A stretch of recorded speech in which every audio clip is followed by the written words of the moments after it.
Hola a todos, bienvenidos a Sin Dudas en Química. En este vídeo vamos a ver, dentro del tema de estequiometría de las reacciones químicas, el rendimiento de la reacción, la riqueza o pureza de una muestra y el reactivo limitante y reactivo en exceso.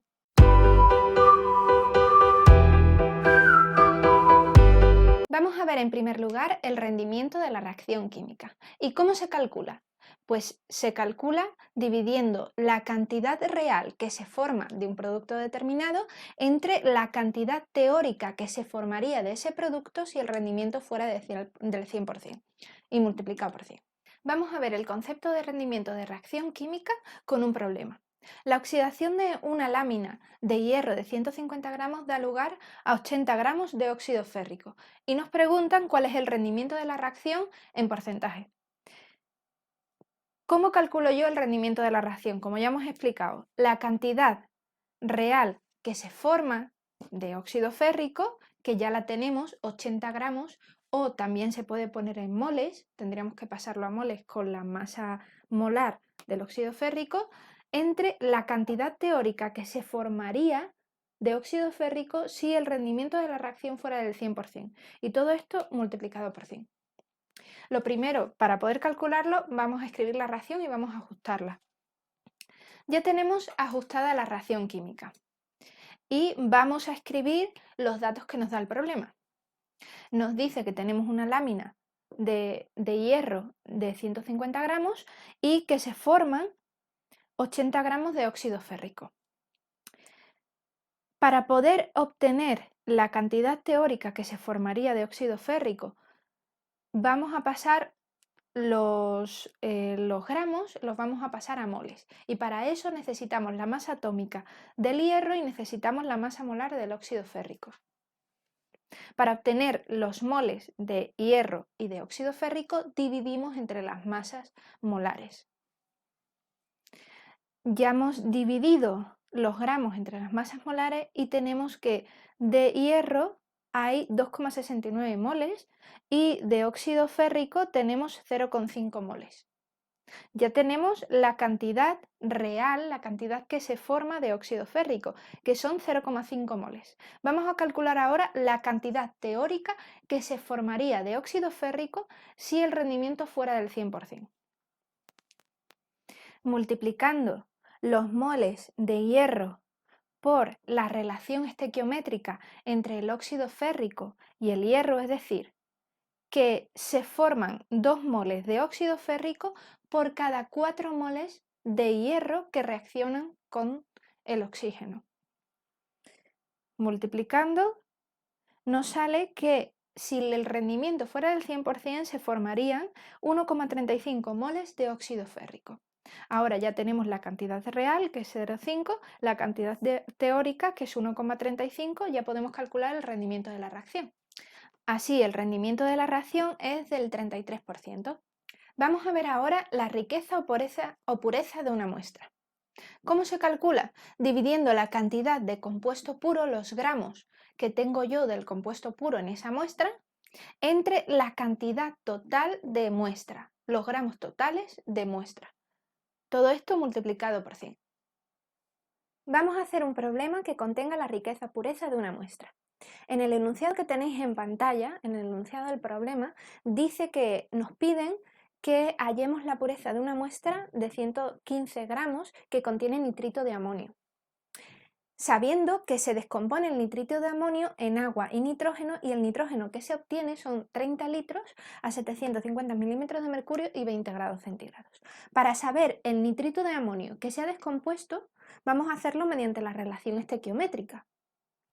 Y para ello necesitamos pasar este volumen a moles. ¿Cómo lo vamos a hacer? Con la ecuación de los gases ideales. Utilizando la ecuación de los gases ideales P por V igual a nRT, pasando la presión que la tenemos en milímetros de mercurio, la pasamos a atmósfera, y la temperatura que la tenemos en grados centígrados, la pasamos a Kelvin, despejamos el número de moles, sustituimos todos los datos y nos da que se forman 1,23 moles de nitrógeno. Ahora, con la relación estequiométrica vamos a ver cuántos moles de nitrito de amonio se han descompuesto.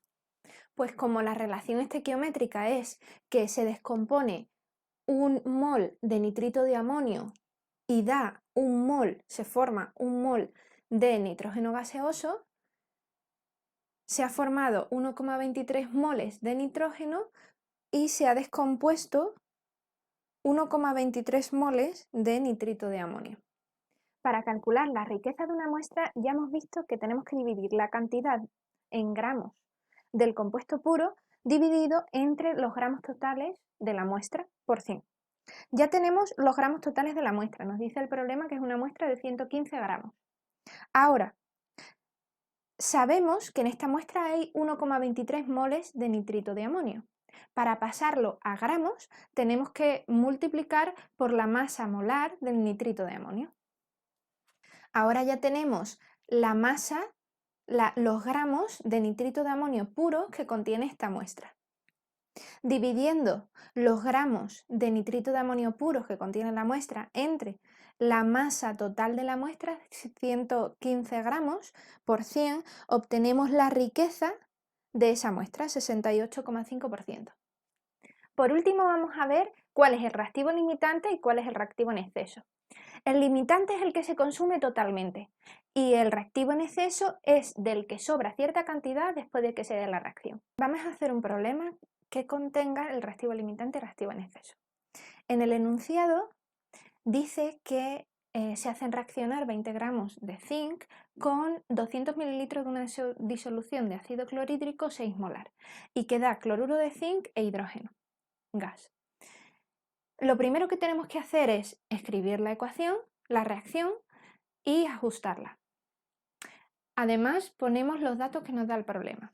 Y en el apartado A nos dicen que después de que se dé la reacción, ¿cuál es el reactivo que queda en exceso? Hay que tener en cuenta que en los problemas, en los enunciados, puede que no nos digan que hay un reactivo en exceso. Eso tenemos que tenerlo en cuenta y tenemos que comprobarlo. Para poder saber cuál es el reactivo que está en exceso y cuál es el limitante, tenemos que pasar los gramos a moles y calcular los moles que hay en esta cantidad de disolución. Para pasar los gramos de zinc a moles tenemos que dividir entre la masa atómica del zinc, que es 65,38. Así obtenemos que de zinc hay 0,306 moles. Ahora, para calcular los moles que hay en 200 mililitros de una disolución 6 molar de ácido clorhídrico, utilizamos la fórmula de la molaridad, que es moles de solutro entre volumen de disolución en litros. Despejamos los moles y sería 6 molar por 0,2 litros. En esta cantidad de disolución hay 1,2 moles de ácido clorhídrico. Para calcular cuál de los reactivos es el que es el limitante y cuál es el que está en exceso, vamos a suponer que el zinc es el reactivo limitante y vamos a calcular si es el reactivo limitante con cuántos moles de ácido clorhídrico reaccionaría. Pues multiplicando los moles de zinc por la relación estequiométrica, que es que reaccionan 2 moles de ácido clorhídrico por cada mol de zinc, se obtiene que los moles que reaccionarían de ácido clorhídrico son 0,612 moles. Como la cantidad que reaccionaría de ácido clorhídrico es menor que la cantidad, los moles que tenemos nosotros en la mezcla, quiere decir que el ácido clorhídrico es el que está en exceso y el zinc es el reactivo limitante. En el apartado B del problema nos preguntan cuál es el volumen de hidrógeno que se desprende a una presión de 765 milímetros de mercurio y 22 grados centígrados. Para poder calcular el volumen, tenemos que saber primero cuáles son los moles que se forman. Para poder hacer los cálculos estequiométricos, siempre en este tipo de problemas en el que tenemos un reactivo limitante y un reactivo en exceso, utilizamos los datos que tenemos del reactivo limitante, porque es el que se consume totalmente. Así, multiplicando los moles de zinc que reaccionan, que son 0,306, por la relación estequiométrica, que sería que se forma un mol de hidrógeno por cada mol de zinc, obtenemos que se han formado en esta reacción 0,306 moles de hidrógeno. Y ahora, para pasar estos moles a volumen, vamos a utilizar la ecuación de los gases ideales. Para poder emplear la ecuación de los gases ideales, primero tenemos que pasar la temperatura, que la tenemos en grados centígrados, la pasamos a Kelvin, y la presión la tenemos en milímetros de mercurio y la pasamos a atmósfera.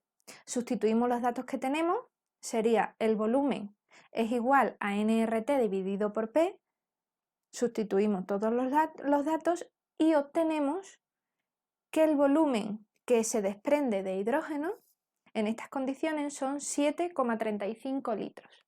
Espero que te haya servido la explicación.